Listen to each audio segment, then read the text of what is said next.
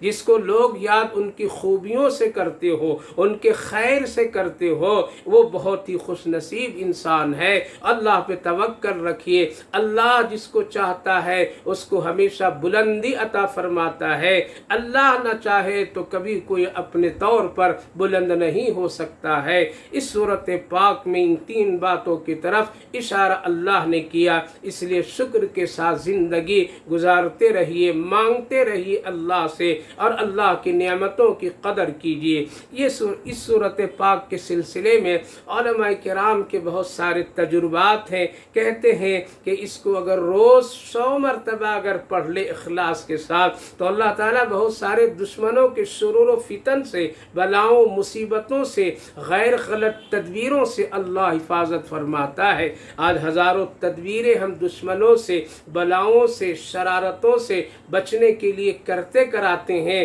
لیکن اگر بیٹھ کر کے یا چلتے پھرتے ایک وقت معمول بنا کر کے اس صورت پاک کو اگر پڑھے 100 مرتبہ تو اللہ تعالیٰ ہر طرح کے شرور و فتن سے حفاظت فرماتا ہے اور ہر طرح سے آدمی کو اللہ رب العالمین خیر سے نوازتا ہے۔ اور حوض کوثر پر اللہ رب العالمین نبی کریم علیہ السلام کی قربت اس صورت پاک کی تلاوت کی ذریعے سے اور محبت و تعلق کی بنیاد پر قربت نصیب فرمائے گا۔ چھوٹی صورت ہے، چلتے پھرتے اٹھتے بیٹھتے 10 منٹ بھی نہیں لگیں گے، 100 مرتبہ آرام سے آدمی پڑھ سکتا ہے۔ اللہ آپ کو بھی توفیق دے، ہمیں بھی پڑھنے کی توفیق دے، اللہ کا شکر آپ کو بھی کرنے کی توفیق دے، ہم سب کو بھی اس کی توفیق عطا فرمائے۔ اللہ رب العالمین اچھے کاموں کی اور اچھے نعمتوں کی ہم سب کو توفیق نصیب فرمائے، آمین یا رب العالمین۔